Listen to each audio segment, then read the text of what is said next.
جی senator Ali Zafar صاحب، آپ international law کو بھی سمجھتے ہیں، یہ بتائیے کہ اگر یہ گلوبل فلوٹیلا جو 44 ملکوں کا ایک بحری قافلہ ہے، اگر اس پر اسرائیل حملہ کرتا ہے جیسا کہ وہ پہلے بھی حملہ کر چکا ہے، تو آپ کو لگتا ہے کہ اس پہ یونائٹڈ نیشنز جو ہے وہ کوئی صرف مذمتی بیان جاری کرے گی، یا ان کو بچانے کے لیے، ان کی سیکورٹی کے لیے بھی کوئی ہم عملی اقدامات کر سکتے ہیں؟ جی پہلے تو میں سمجھتا ہوں کہ بہت ایک جرأت والا فیصلہ اور دلیر فیصلہ ہے جس میں گئے ہیں ہمارے سینیٹر مشتاق صاحب، اور اپنا قافلہ لے کے گئے ہیں وہ، اور یہ حکومت کی ان کو پتہ تھا، حکومت کو بتا کے گئے ہیں، تو ایک حکومت کی ذمہ داری بالکل ہے جو وہ فرما رہے ہیں کہ شہباز شریف صاحب جو پرائم منسٹر ہیں اور جن کا آئینی ایک ذمہ داری ہے کہ وہ اپنے ہر شہری کا تحفظ کریں، تو ان کو یہ ریز کرنا چاہیے، بالکل ان کو یونائٹڈ نیشنز کی اسمبلی میں بالکل اس کو کہنا چاہیے، بتانا چاہیے، اور اس کو کنڈیم کرنا چاہیے، اور یونائٹڈ نیشنز کو کہنا چاہیے ان کو کہ اس کے اوپر ایکشن لیں۔ اب جہاں تک بین الاقوامی قانون کا تعلق ہے، یہ اس قسم کا حملہ جو ہوتا ہے یہ ٹیررسٹ ایکٹیویٹی کی مد میں آتا ہے، تو یقینی طور پہ جو ہر قسم کا بین الاقوامی قانون ہے اس کو ایک اسرائیل اس کو بالکل رد کر دیتا ہے، اس کو نہیں مانتا، اور یونائٹڈ نیشنز میں جب بھی کوشش کی گئی ہے کہ کوئی ریزولوشن پاس کی جائے تو یونائٹڈ نیشنز میں کوئی نہ کوئی ویٹو کر دیتا ہے، بالخصوص یونائٹڈ اسٹیٹس آف امریکہ کو ہم نے دیکھا کہ وہ اس قرارداد کو ویٹو کر دیتے ہیں اور کوئی ایکشن نہیں ہو سکتا۔ تو مجھے نہیں لگتا کہ کوئی ایکشن لیا جائے گا یونائٹڈ نیشنز کے فورم پہ، لیکن اس بات کو بلند کرنا، آواز بلند کرنا ان لوگوں کے لیے جس میں پاکستانی شہری ہیں بالکل اور باقی لوگ بھی ہیں، اس کو ضرور پرائم منسٹر کو یہ کرنا چاہیے۔ اب ایک اور بڑا انٹرسٹنگ ڈیولپمنٹ ہوئی ہے گزشتہ دنوں میں کہ بہت سارے ممالک نے فلسطین کو ریکگنائز کر لیا ہے، یعنی ایک فلسطین کی اسٹیٹ کو ریکگنائز کیا۔ اس کی وجہ سے اور بھی قوانین ہیں، انٹرنیشنل قوانین جو کہ اب لاگو ہو جاتے ہیں، اور یہ جو ملک جنہوں نے ریکگنائز کیا ہے فلسطین کو، اب ان کے اوپر ایک اور انٹرنیشنل لاء کے مطابق ذمہ داری آ جاتی ہے کہ وہ بھی اپنی آواز بلند کریں اور اس ریزولوشنز کو پیش کریں یونائٹڈ نیشنز میں۔ لیکن جس طرح میں نے کہا کہ یہ یونائٹڈ نیشنز سے شاید آپ کو کچھ نہ ملے، ریزولوشن تک ویٹو ہو جاتی ہے، لیکن جو فورس بنانے کی کوشش ہو رہی تھی مسلم امہ میں، وہ تو یونائٹڈ نیشن سے بالا تر ہے، وہاں تو کم از کم ایک آواز اٹھنی چاہیے، اور وہاں کا کوئی اگر امپلیمنٹ ہونا ہے اس فورس نے، تو اس جو ہمارا کاروان جا رہا ہے، قافلہ جا رہا ہے، اس کی حفاظت کے لیے کوئی ضرور اقدامات اٹھا سکتے ہیں۔ یہ ایک پریکٹیکل سٹیپ لی جا سکتی ہے اس معاہدے کے بعد۔ اچھا، اب جو کل ڈونلڈ ٹرمپ صاحب نے یونائٹڈ نیشنز کی جنرل اسمبلی سے خطاب کیا ہے، اس خطاب میں انہوں نے کچھ ایسی باتیں کی ہیں جو پوری دنیا میں زیر بحث ہے۔ سب سے پہلے ایک جو ان کا سٹیٹمنٹ ہے لندن کے میئر صادق خان صاحب کے بارے میں، وہ اس پر غور کرنا بڑا ضروری ہے، ذرا سنیں وہ کیا کہہ رہے ہیں۔ I look at London where you have a terrible mayor, terrible mayor, and it's been so changed.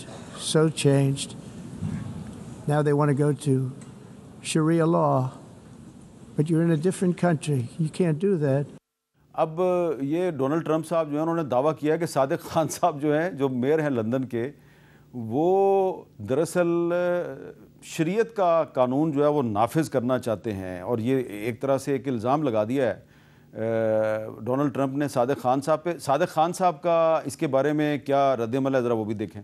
I think President Trump has shown he is racist, he is sexist, he is misogynistic, and he is Islamophobic. اچھا، اس سے پہلے صادق خان صاحب اس سے پہلے بھی ذرا تفصیل سے بات کر چکے ہیں، ان کو سوال کیا گیا کہ ٹرمپ آپ کے کیوں خلاف ہے، انہوں نے کیا کہا، ذرا سنیے۔ There's a very prominent politician by the name of Donald Trump. How did it feel when he kept coming for you over and over again? It's personal, right? Let's be frank. If I wasn't this colour skin, if I wasn't a practicing Muslim, he would not come for me. He's come for me because of my ethnicity and my religion. So, the fact that I was speaking out against somebody whose policies were sexist, homophobic, Islamophobic, racist. تو رانا ثناء اللہ صاحب، آپ نے Trump صاحب کو بھی بیان سنا ہے اور صادق خان صاحب کو بھی بیان سنا ہے۔ آپ کا کیا خیال ہے کہ ٹرمپ صاحب کو اس سارے معاملے میں یہ شریعت اور مذہب کا کارڈ لانا چاہیے؟ بالکل نہیں لانا چاہیے، اور جو انہوں نے بات کی ہے یہ بالکل بے بنیاد ہے، اور ویسے بھی ایک اتنی بڑی طاقت اور بڑے ملک کے سربراہ کو جو ہے وہ اس طرح سے میں نہیں سمجھتا کہ ان کو جو ہے وہ بیان دینا چاہیے۔ ویسے تو خیر وہ نیو یارک کا جو الیکشن ہو رہا ہے میئر کا، اس میں بھی ایک زہران ممدانی، ہاں زہران ممدانی، اس کے متعلق بھی وہ کافی اس قسم کی گفتگو جو ہے وہ کر چکے ہیں۔ تو بہرحال یہ ان کا ایک سٹائل ہے، اور میرا خیال ہے کہ اس قسم کی جب وہ گفتگو کرتے ہیں تو اس کے اوپر وہ خود بھی اتنے سیریس نہیں ہوتے، دوسرے لمحے میں وہ اس سے مختلف بھی گفتگو کر دیتے ہیں۔ تو یہ تو سوال ہی پیدا نہیں ہوتا کہ وہاں پہ صادق صاحب جو ہیں وہ کوئی اس قسم کی وہاں پہ کوئی کوشش کر رہے ہوں۔ وہاں کا جو اپنا آئین ہے، قانون ہے، اس کے تحت انہوں نے حلف اٹھایا اور اس کے تحت ہی وہ کام کر رہے ہیں۔ اچھا علی ظفر صاحب، یہ مجھے بتائیں آپ کہ اگر ڈونلڈ ٹرمپ جو ہیں وہ لندن کے میئر کے بارے میں یونائٹڈ نیشنز کی جنرل اسمبلی کے سٹیج پہ کھڑے ہو کے کہتے ہیں جی کہ وہ شریعت نافذ کرنے کے حامی ہیں، تو اس کا مطلب ہے کہ وہ صرف صادق خان کو ٹارگٹ نہیں کر رہے، وہ شریعت کو بھی متنازع بنا رہے ہیں۔ اس کے بعد کیا ہم یہ کہہ سکتے ہیں کہ ڈونلڈ ٹرمپ دنیا میں امن قائم کرنے کے خواہاں ہیں؟ جی دیکھیں، جہاں تک تعلق ہے، سب سے پہلے تو اس میں 2-3 چیزیں ہیں جس کا میں ذکر کرنا چاہوں گا۔ سب سے پہلے تو ایک پریزیڈنٹ کسی ملک کے کسی ایک سٹی کے، ایک شہر کے میئر کے بارے میں کامنٹس دینا ہی جائز نہیں ہوتا، وہ ایک ڈپلومیٹک نارمز کے خلاف ہے۔ دوسرے ملک کے میئر ہیں، اس کے اوپر بات کرنا درست نہیں ہوتا، لیکن بہرحال ہم نے دیکھا ہے کہ ٹرمپ جو ہیں، پریزیڈنٹ ٹرمپ، وہ نارملی ڈپلومیسی کو رد کر کے اپنی ہی من مانی کرتے ہیں۔ دوسری بات یہ ہے کہ یہ بالکل غلط بات ہے کہ کوئی شریعت نافذ کر رہے ہیں، وہ یہ ہو ہی نہیں سکتا۔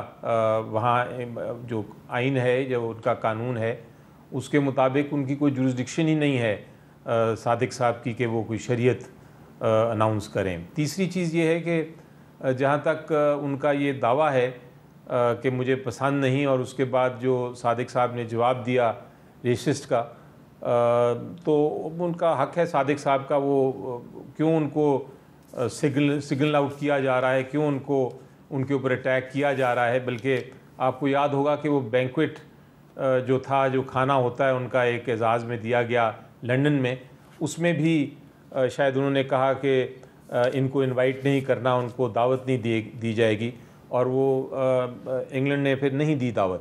تو یہ ایک عجیب سا تنازع ہے، اور آپ یونائٹڈ نیشنز پہ اس کا ذکر کر رہے ہیں، تو میرا خیال ہے یہ بات جائز نہیں۔ مگر بہت ساری ایسی چیزیں ہیں جو پریزیڈنٹ ٹرمپ کہہ جاتے ہیں، اس کے بعد اس کو وڈرا بھی کرتے ہیں کبھی، اور اس پہ پھر بہت ساری باتیں بھی اور گفتگو بھی ہوتی ہے۔ لیکن جو ریالٹی ہے، میرے خیال سب سے اہم ان کا جو سٹیٹمنٹ ہے وہ ہے فلسطین پہ، اور وہ ایکچولی قابل غور ہے کہ ابھی تک امریکہ جو ہے وہ اس بات کو ماننے کو تیار نہیں ہے۔ جو باقی اس کے جو ساتھی الائیڈ ممالک یورپ میں ہیں اور انگلینڈ میں ہیں، جو اس وقت مان گئے ہیں، وہ ابھی 2 نیشن تھیوری یا اسٹیٹ کی بات نہیں کرنے کو تیار۔ اور یہ ایک بڑی اہم ابھی ہے۔ اسی وجہ سے آپ دیکھ رہے ہیں کہ غزہ میں ابھی تک جو کچھ ہو رہا ہے وہ چل رہا ہے، لوگ جانے جا رہی ہیں، اور کوئی ملک بھی کچھ نہیں کر پا رہا۔ اچھا، اس میں ایک اہم مسئلہ یہ ہے کہ ایک طرف تو اتنا اہم اجلاس چل رہا ہے جی، یونائٹڈ نیشنز کی جنرل اسمبلی کا اجلاس ہے، دنیا بھر کے جو لیڈرز ہیں وہ وہاں پہ اکٹھے ہیں، ان کا سب سے بڑا ایشو ہے وہ غزہ میں جنگ بندی کروانا ہے۔ لیکن ڈونلڈ ٹرمپ صاحب نے یونائٹڈ نیشنز کی جنرل اسمبلی کے فورم پہ کھڑے ہو کے یونائٹڈ نیشنز کے بارے میں کیا کہا ہے، ذرا وہ بھی سنیں۔ Not only is the UN not solving the problems it should, too often, it's actually creating new problems for us to solve. These are the 2 things I got from the United Nations, a bad escalator and a bad teleprompter. Trump صاحب نے بڑے واضح الفاظ میں کہا ہے کہ United nations جو ہے وہ مسائل حل کرنے کی بجائے نئے مسائل پیدا کر رہی ہے۔ رانا ثناءاللہ صاحب، اگر وہ ٹرمپ صاحب جو ہیں وہ یونائٹڈ نیشنز میں کھڑے ہو کے یونائٹڈ نیشنز کو کنڈیم کر دیں گے تو پھر غزہ میں ہم امن کیسے قائم کریں گے؟ دیکھیں، غزہ میں جو امن قائم نہیں ہو رہا، اس کی بنیادی وجہ تو یہی ہے کہ امریکہ جو ہے وہ اسرائیل کو اس بات پہ اس طرح سے مجبور نہیں کر رہا جس طرح سے اسے مجبور کرنا چاہیے. اگر امریکہ جو ہے وہ اسرائیل کو روک دے تو اس کی جرت ہی نہیں ہے.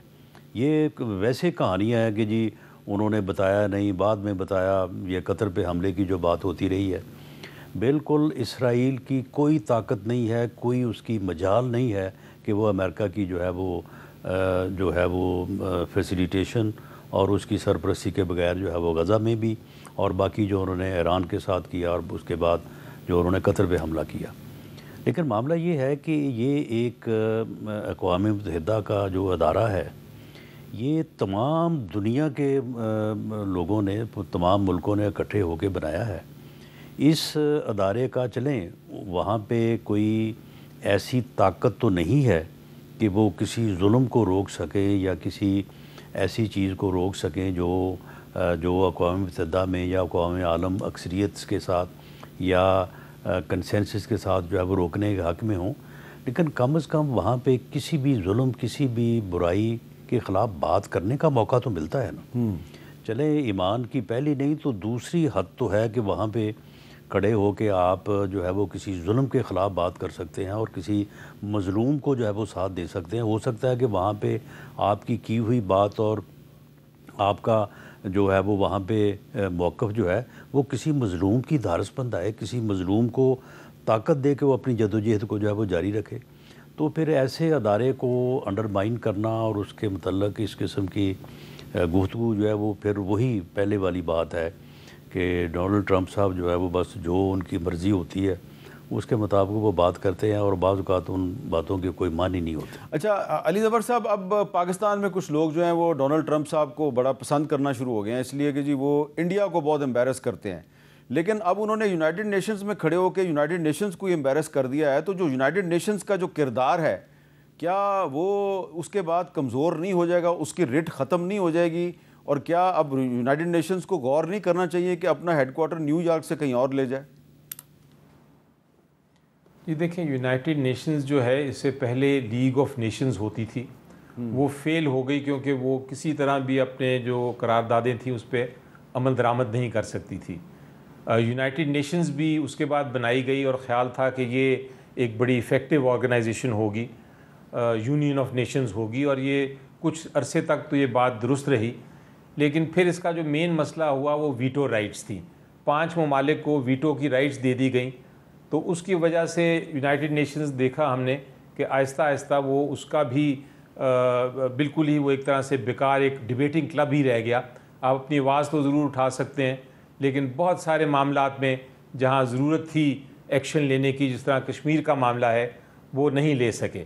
تو میری نظر میں یونائٹڈ نیشنز میں وہ فیل ہو گئی ہے، اور اس میں جب تک یہ ویٹو رائٹس کو آپ ختم نہیں کریں گے تب تک وہ ایفیکٹو نہیں ہوگی، اس پہ عمل درآمد نہیں ہو سکے گا، اس کی جو ریکوائرمنٹس ہیں اور ریزولوشنز ہیں. تیسری ایک اور وجہ بھی ہے کہ جو یونائٹڈ نیشنز کا ہیڈ کوارٹر ہے وہ نیو یارک میں ہے، اور اس کا جو سارا کا سارا خرچہ ہے تقریباً وہ یونائٹڈ نیشنز کا خرچہ جو ہے USA اس کو کرتا ہے. تو اس لیے ان کا ایک بڑا فورس ہے، اور باقی میرا خیال ہے ممالک جو ہیں وہ اس کا خرچہ برداشت کرنے کے لیے تیار نہیں ہیں. شاید بہت اچھا ہو اگر اس کا ہیڈ کوارٹرز کہیں شفٹ ہو جائے نیوٹرل جگہ پہ، تو شاید، اور سب کو کنٹریبیوٹ کرنا پڑے، سب کو اس کے خرچے اٹھانے پڑیں، تو شاید وہ زیادہ مزید ایفیکٹو ہو جائے. لیکن فی الحال پوزیشن یہ ہے کہ یونائٹڈ نیشنز کا جو ہیڈ کوارٹرز کا ٹوٹل خرچہ ہے تقریباً وہ یونائٹڈ اسٹیٹس اس کو چلا رہا ہے، اور اس لیے ڈپینڈنسی بہت زیادہ ہے یونائٹڈ اسٹیٹس پہ. اور اس کے علاوہ یہ ویٹو رائٹس جو میں نے کہا، 5 ممالک ہیں، ان کا کوئی نہ کوئی انٹرسٹ ہوتا ہے، وہ ویٹو کر دیتے ہیں، اور اس کی وجہ سے یہ جو ہے اس کی قراردادیں بھی اور اس کے جو فیصلے ہیں ان پہ عمل درآمد نہیں ہوتا. اچھا جی، اب ہم واپس آتے ہیں جی یونائٹڈ نیشن سے ہم پاکستان واپس آ جاتے ہیں اور پاکستان کی سیاست پر بھی بات کرتے ہیں، اور سیاست پہ بات کرتے ہیں. 27 ستمبر کو پشاور میں پاکستان تحریک انصاف ایک جلسہ کر رہی ہے، اس کے بارے میں اسد قیصر صاحب تحریک انصاف کے رہنما کیا کہہ رہے ہیں، ذرا سنیں۔ ہمارے 27 کو جلسہ ہے، یہ ایک تاریخی جلسہ ہوگا۔ عمران خان جو جنگ لڑ رہا ہے وہ جنگ اس کی ذات کی نہیں ہے، اگر اس کی ذات کی جنگ ہوتی تو وہ ابھی رہا ہو چکا ہوتا۔ عمران خان کو کافی آفرز ہے، لیکن اس کا بنیادی اس وقت جو مطالبہ ہے کہ ملک اس ہائیبرڈ نظام کے تحت نہیں چلے گا۔ ہائیبرڈ نظام جو ہے اس کا کہہ رہے ہیں اسد قیصر صاحب، اور وزیر دفاع خواجہ آصف صاحب بھی مانتے ہیں کہ ملک میں ہائیبرڈ نظام چل رہا ہے، لیکن 27 ستمبر کے جلسے سے یہ ہائیبرڈ نظام ختم ہو جائے گا یا نہیں ہوگا، اس پہ بات کرتے ہیں وقفے کے بعد۔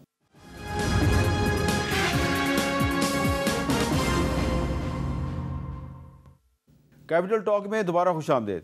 جی رانا ثناء اللہ صاحب، پہلے بھی نے سنا اور ہم نے آپ سے سوال کیا، آپ نے جواب بھی دیا۔ پہلے بھی تحریک انصاف نے کافی جلسے کیے، اگست کے مہینے میں بھی انہوں نے کہا تھا جی کہ ہم کوئی بہت بڑی تحریک چلائیں گے۔ اب انہوں نے 27 ستمبر کو پشاور میں جلسہ رکھا ہے جہاں ان کی اپنی حکومت ہے، اور محمود خان اچکزئی صاحب نے کہا ہے کہ جناب ہم شہباز شریف کی حکومت کو عوام کی طاقت سے ختم کر دیں گے، اور اسد قیصر صاحب کہہ رہے ہیں جی کہ ہماری ایک جو جنگ ہے وہ عمران خان صاحب کی جنگ ہے، ہائیبرڈ نظام کو ختم کرنا ہے۔ تو کیا لگ رہا ہے 27 ستمبر کو کیا ہوگا؟ نہیں، یہ عمران خان صاحب کو یہ جنگ بالکل سوٹ نہیں کرتی، نہ زیب دیتی ہے، کیونکہ وہ خود 4 سال ملک کو اسی نظام کے تحت چلاتے رہے ہیں، اور آگے بھی وہ اسی طرح حکومت حاصل کرنے اور ملک کا نظام چلانے کے جو ہے وہ خواہش مند ہیں، اور وہ متعدد بار یہ کہہ چکے ہیں کہ اسٹیبلشمنٹ کے ساتھ جو ہے وہ میں بات کرنی چاہتا ہوں۔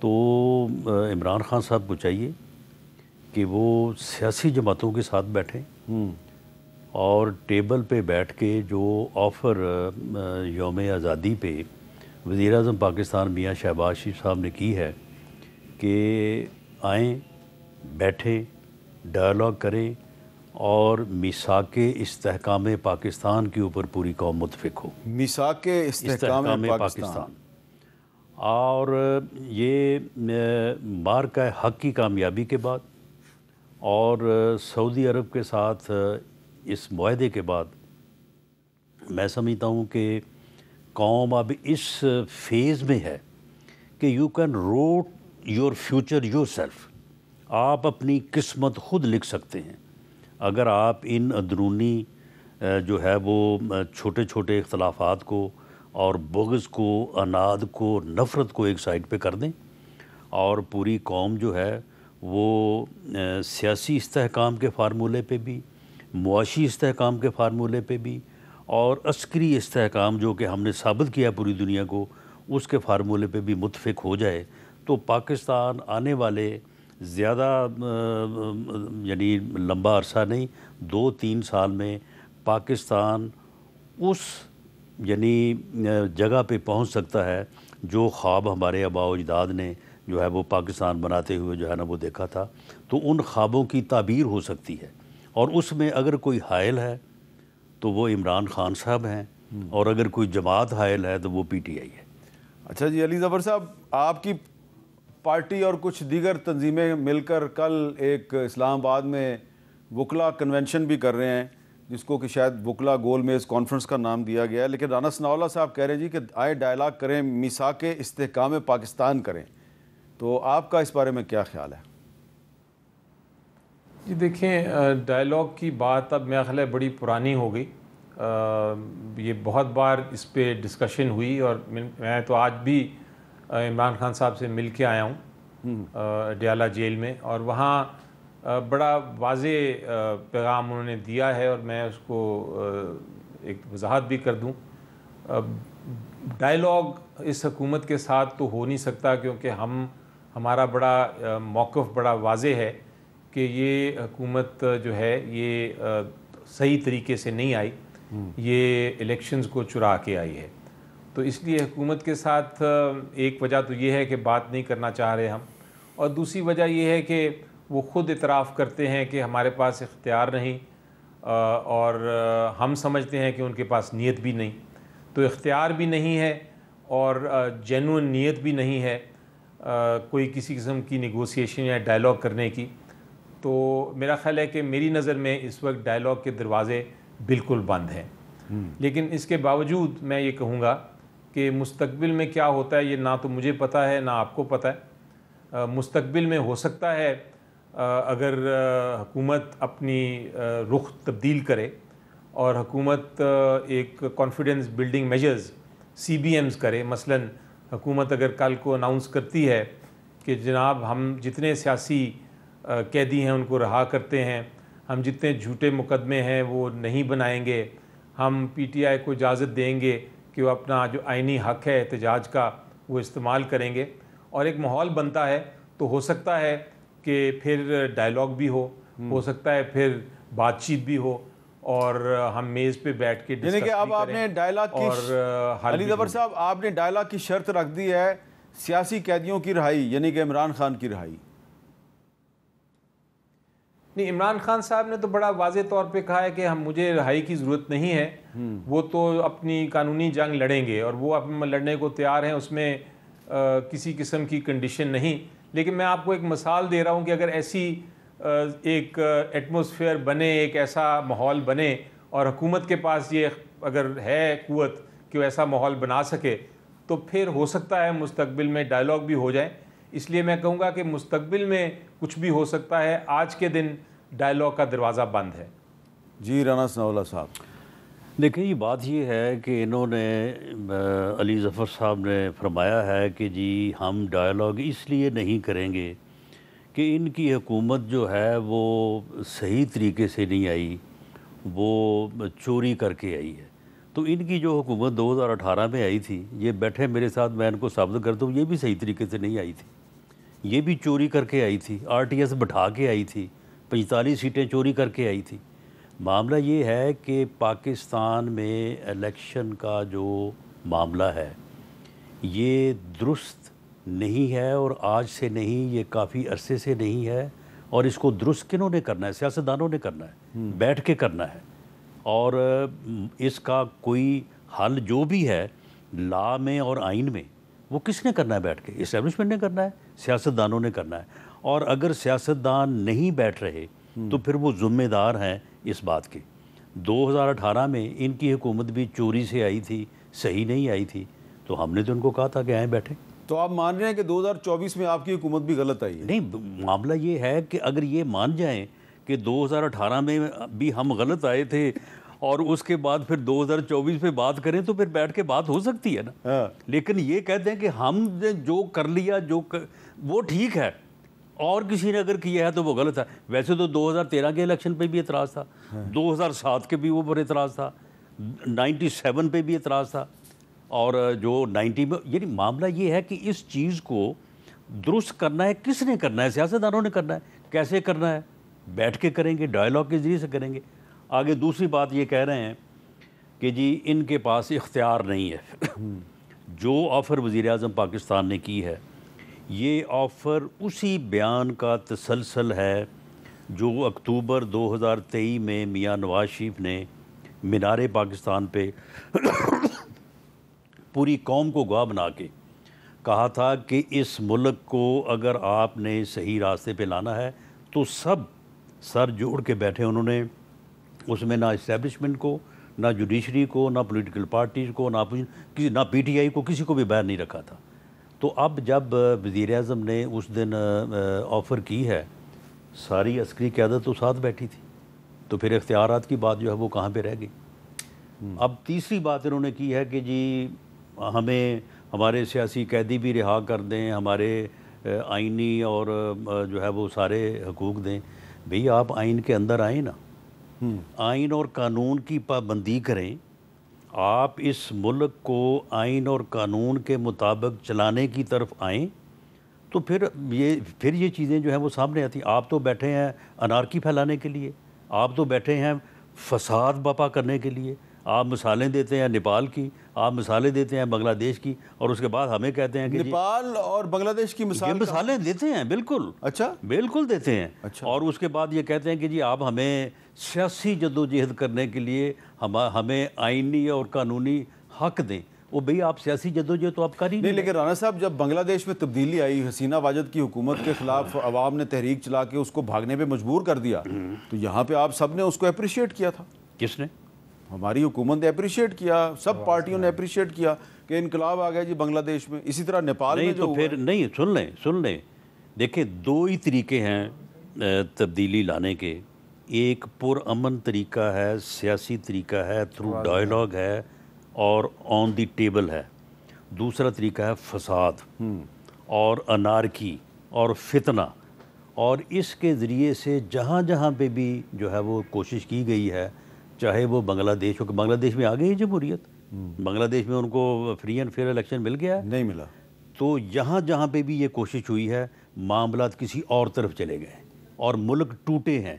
اس کی جو ہے وہ تازہ ترین مثال جو ہے وہ شام کی آپ لے لیں کہ شام میں فساد کے ذریعے سے اور انارکی کے ذریعے سے تبدیلی تو لائی گئی ہے, لیکن اس کے بعد آپ دیکھیں کہ اس ملک کا لیکن حال ایک کیا فرق بھی ہے پاکستان اور بنگلہ دیش میں اور نیپال میں. نیپال میں اور بنگلہ دیش میں ایک ہی نسل کے لوگ ہیں, ایک ہی قوم ہے, ایک ہی ملک ہے, یہ فیڈریشن ہے. یہاں پہ بہت سی زبانیں بولنے والی بہت سی قومیتیں ہیں. اس پہ مزید بات کرتے ہیں, یہ ان کو سمجھ آنی چاہیے. یہ میں علی ظفر صاحب سے پوچھتا ہوں ایک وقفے کے بعد.